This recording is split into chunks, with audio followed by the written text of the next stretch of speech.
henti napas itu bisa terjadi berkali-kali. Mungkin untuk menegakkan diagnosa bahwa ini sesuatu penyakit itu minimal 5 kali Hmm.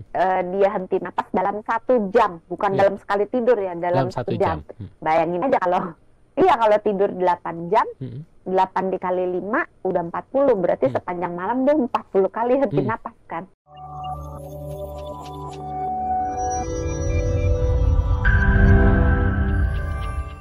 Dok, ini masih belum terjawab nih tadi. Sebenarnya kan ngorok ini bisa terjadi tadi salah satunya karena penyempitan saluran nafas ketika kita tidur gitu ya. Ataupun juga bisa terlalu rileks juga akhirnya menyebabkan ngorok. Nah, kesimpulannya apakah ngorok ini jadi salah satu indikasi yang perlu kita waspadai dan bahaya bagi tubuh, atau menjadi satu fenomena yang biasa saja dan kita ya sudah ditanggapi dengan normal saja, ini menjadi sesuatu yang memang jadi bagian dalam kehidupan kita? Nah, kalau dia tidak terkait dengan henti napas, itu biasanya tidak perlu dikhawatirkan. Hmm. Tetapi bila terjadinya sering, terus disertai dengan terjadinya henti nafas, Hmm. disertai juga dengan suara yang keras. Hmm. Kalau ngoroknya cuma lembut-lembut aja biasanya nggak apa-apa, tapi Hmm. disertai dengan suara keras sehingga mengganggu pasangan tidurnya, itu bisa berpotensi menyebabkan gangguan kesehatan yang lainnya, Hmm. yang jika tidak ditangani maka bisa menimbulkan komplikasi yang serius gitu.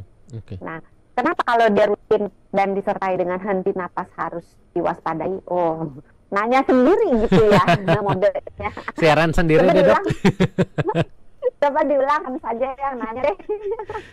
Tadi apa pertanyaan, Dok? Lupa.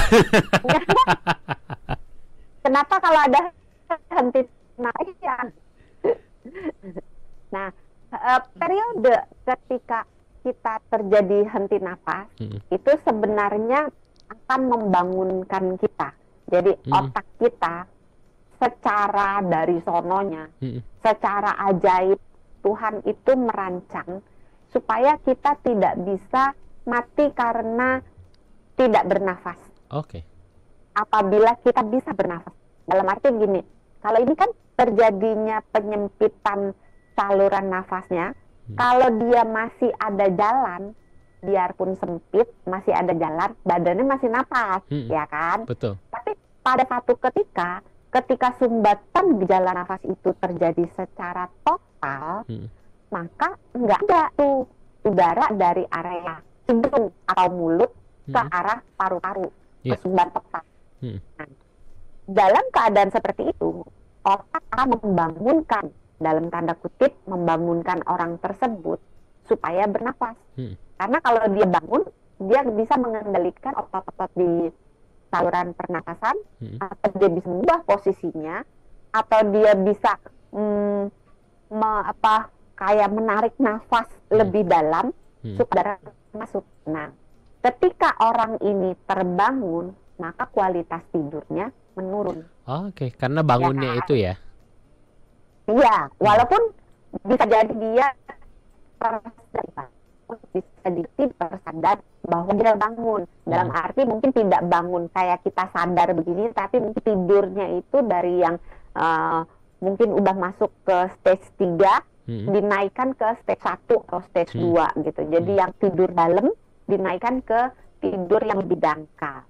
Oke. Nah, pertama itu di kualitas tidur yang menurun. Kadang-kadang kuantitas tidur juga bisa menurun karena orangnya kalau bangun kan belum bisa langsung tidur kan. Nah, terus yang kedua adalah terjadinya henti napas membuat otak dan bagian tubuh yang lain pada saat terjadi henti napas itu tidak mendapatkan oksigen. Oke.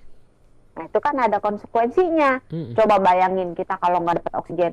Dan itu henti napas itu bisa terjadi berkali-kali. Mungkin untuk menegakkan diagnosa bahwa ini sesuatu penyakit, itu minimal 5 kali dia henti napas dalam 1 jam. Bukan dalam sekali tidur ya, dalam 1 jam. Bayangin aja kalau tidur 8 jam, 8 dikali 5 udah 40, berarti sepanjang malam dia 40 kali henti napas kan. Iya.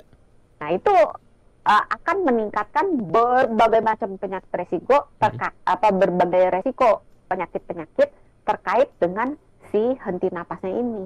Oke. Itu panjang kan? Betul, Dok. Dok, ini juga tapi menarik nih. Kita ngomongin henti nafas. Ini ada orang yang kalau ngorok ini jedanya tuh cukup panjang, Dok. Jadi dia berhenti dulu agak panjang, baru dia mulai ngorok lagi. Tapi ada juga yang berhenti sebentar, ngorok lagi. Ini apakah ada hubungannya dengan henti nafas atau ini hanya ritme suaranya saja sebenarnya yang bermasalah, Dok? Biasanya pada saat itu terus diakhiri dengan kayak gelagapan. Jadi dia gimana ya? Aku bisa nggak meniru ini ya? Ngorok tuh kayak harus bisa meniru nggak? Nah, bentar. Nggak bisa, saya juga nggak ngorok. Kalau ngorok itu kan kayak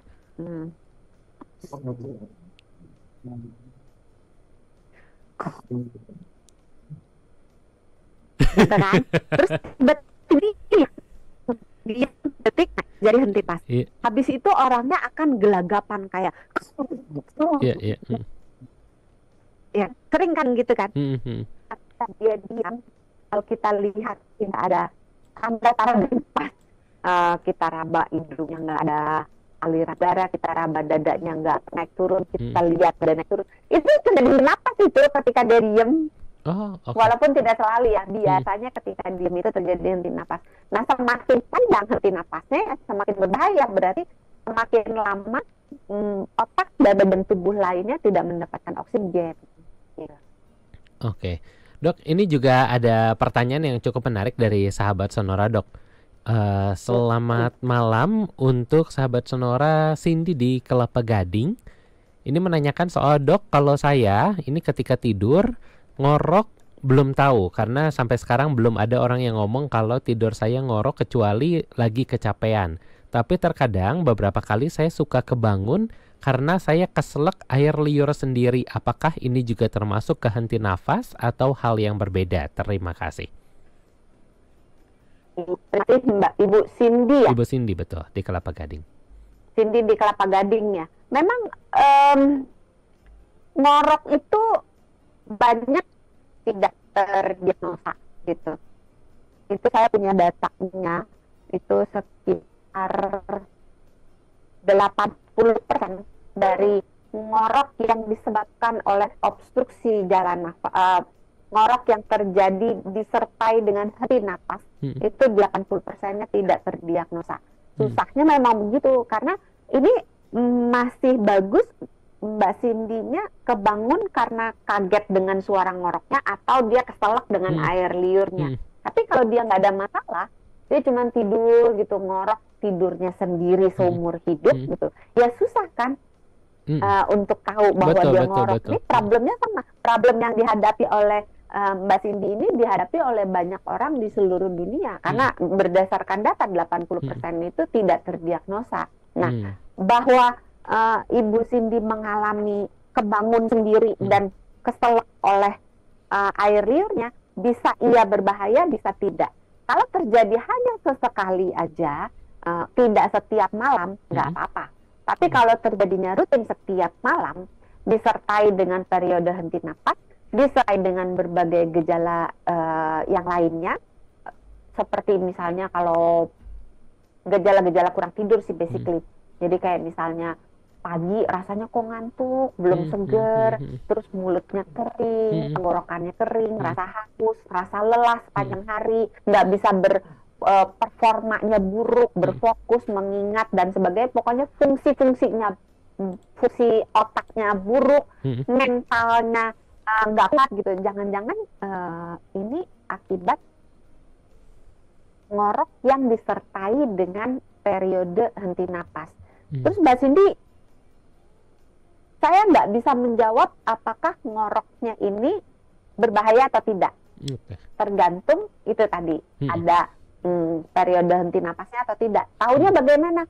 Biasanya ke rumah sakit yang menyediakan spesialisasi tidur atau ke klinik tidur untuk dicek. Jadi tidur di fasilitas kesehatan sampai direkam tuh, pernafasannya direkam, jantungnya direkam, aktivitas otaknya direkam, aktivitas otot di tangan, di kaki, di mata direkam gitu. Nah, dari situ data-data itu kemudian akan dikumpulkan, dikompilasi, akan menjadi sebuah laporan yang ujungnya nanti akan memberikan informasi apakah ini berbahaya atau tidak.